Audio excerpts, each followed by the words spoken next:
have a blessed Sunday for everyone, mga ka-foodie, pogi. Ano bang tawagan natin sa isa't isa? Alright, hello!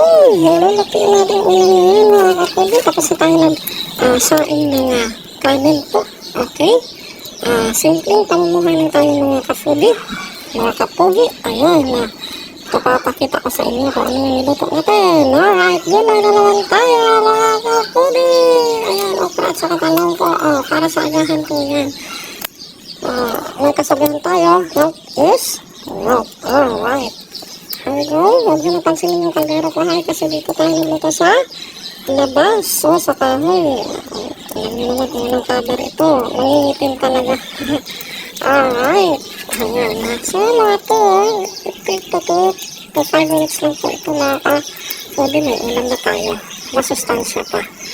Hindi na mo karne tayo mga ka-pogi. Ayan. Alright. Yung ko na naman. Ayan. Pagkatanggal ng stress ko yung mga ka-pogi.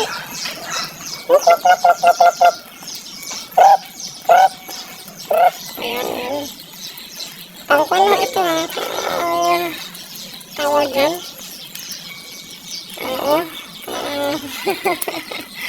Decoration lang. Hindi naman siya pwedeng kainin.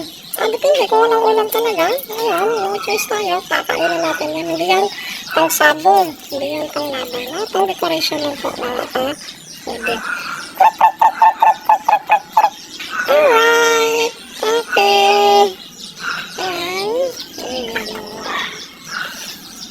Ayan siya. Tapos nandun tayo mga alright. Ayan. So, kami lang yung ginagamit natin.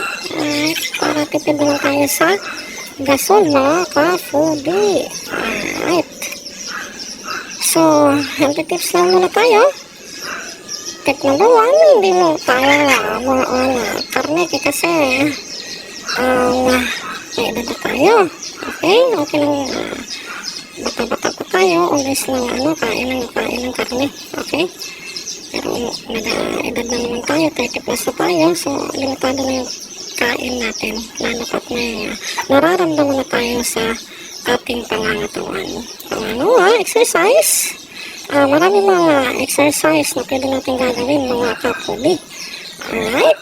Pwede tayong maglaba, pwede tayong maglinis ng bahay, pwede tayong jump lang dyan, o walking lang dyan, o malis gano'n. Alright. Ang dami mga classic exercise. Okay. So, kung wala talagang libangan, so, pwede lang strolling around. Alright. Together with your family. Ayan. Pangalawa, yan.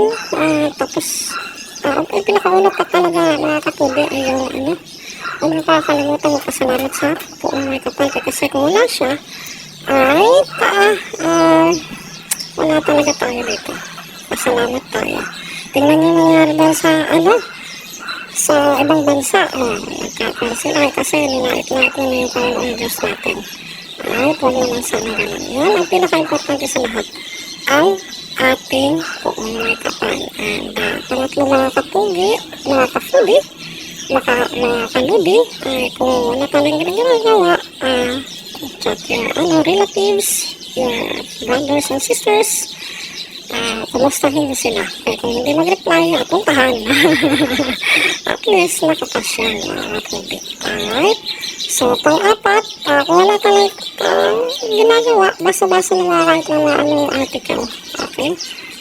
Diaryo ba dyan? Ayan.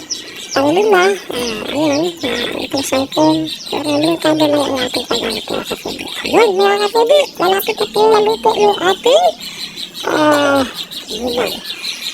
So, hanggang dito na lang mga foodie sa hope na mayroon kayong natutunan at saka mayroon kayong napulot na konting aral lang sa mga sinasabi ko mga ka-foodie. Dahil na patak na ako dito parang huli din ng mga pato. Alright, mga ka-foodie. Here we go. So, have a blessed day for everyone and don't forget to subscribe my channel, my FB, my YouTube channel and everything. God bless us all. Happy Sunday. And don't forget to smile. Smile, smile, smile always. Have a blessed Sunday, everyone. Bye-bye.